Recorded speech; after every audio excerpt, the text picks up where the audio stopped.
Buonasera e ben trovati con l'informazione di prealpina.it. È di un magrebino di circa 30 anni il cadavere ritrovato ieri nel bosco del Rugareto a Rescaldina, al confine con Gerenzano. Sono in corso le indagini per risalire all'identità della vittima e del killer o dei killer. I carabinieri sospettano che possa essersi trattato di un regolamento di conti tra spacciatori, che da anni ormai utilizzano questa zona per i loro traffici. Vediamo il servizio del collega Luigi Crespi con le immagini di Walter Todaro di Publifoto. Siamo nel bosco del Rugareto, comune di Rescaldina, al confine con Gerenzano. Alle nostre spalle uno dei banchetti che gli spacciatori di stupefacenti usano per incontrare i loro clienti. Pochi metri da qui, nella giornata di sabato, è stato consumato un omicidio. La vittima è un magrebino di 30 anni. Gli inquirenti sospettano un regolamento di conti nel mondo del traffico degli stupefacenti, appunto. Non sarebbe la prima volta in questi boschi. Nel 2019 si sono già registrati 2 delitti. Uno è costato la vita a un senegalese di 54 anni, sempre nel bosco del Rugareto.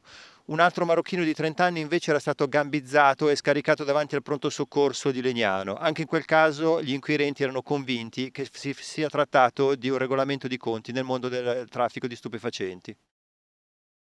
Voltiamo pagina e andiamo a Varese, dove si tornerà a parlare di autonomia e federalismo il prossimo 29 maggio, durante un convegno che sarà organizzato dalla sezione varesina della Lega, guidata dal commissario Marco Bordonaro.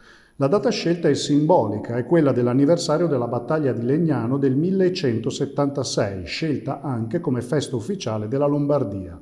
Si tratterà di un evento, fanno sapere gli organizzatori, che era già in programma da tempo, ma che oggi assume una maggiore rilevanza dopo la bocciatura in Consiglio Comunale da parte della maggioranza di centrosinistra dell'emendamento al bilancio sull'autonomia.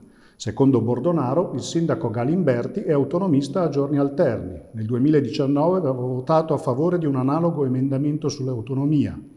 Improvvisamente oggi l'autonomia diventa per lui anacronistica. Legnano. Continua l'attività di prevenzione e controllo da parte della polizia locale. Nella scorsa notte 9 agenti del comando di Corso Magenta, suddivisi in 3 pattuglie, hanno condotto un servizio rinforzato di controllo del territorio, concentrato in particolare sulle aree più critiche della città, la zona centrale, l'area ex cantoni e la stazione ferroviaria.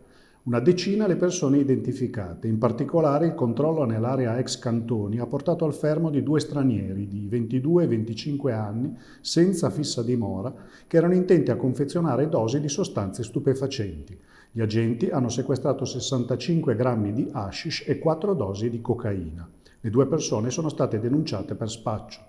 Per quanto riguarda invece l'attività di polizia stradale, 57 sono state le violazioni al codice della strada, in 2 casi per guida senza patente. È iniziato ieri il Busto Arsizio Film Festival. Tra i primi ospiti l'attrice Anita Caprioli, che ha ricordato con commozione le sue prime esperienze sul palcoscenico del Sociale, quando era bambina. Vediamo il servizio della collega Angela Grassi. Inoltre, sulla nostra pagina Facebook è possibile vedere l'incontro di questa mattina con Liana Orfei e Steve Della Casa. Anita Caprioli, madrina alla prima edizione e qui al 20ennale. Che emozioni! Che emozioni, sì, soprattutto perché in questi anni il festival è cresciuto e ha avuto un sacco di ospiti meravigliosi che hanno raccontato un sacco di cinema bello, quindi insomma è bello essere qui. Senti, qui con la tua famiglia, la tua mamma, quindi giochi in casa come sempre, che affetto per questo festival? Ma per me stasera è particolarmente emozionante perché io una delle primissime cose che ho fatto quando ero piccina è stata in questo teatro, per cui mi fa un po' impressione. Adesso salirci così. Però insomma è emozionante, sì. Grazie. Grazie. Infine il calcio, con la 31esima giornata della Serie D.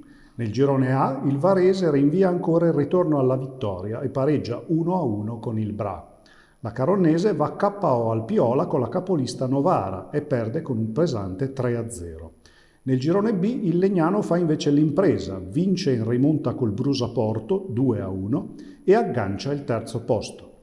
Infine ancora una sconfitta interna per l'Arconatese, battuta 1-0 dalla Visnova, e un prezioso pari per la Castellanzese a Crema, dove la partita finisce 1-1. Questa era l'ultima notizia, l'informazione di prealpina.it torna domani alle 13. Buona serata!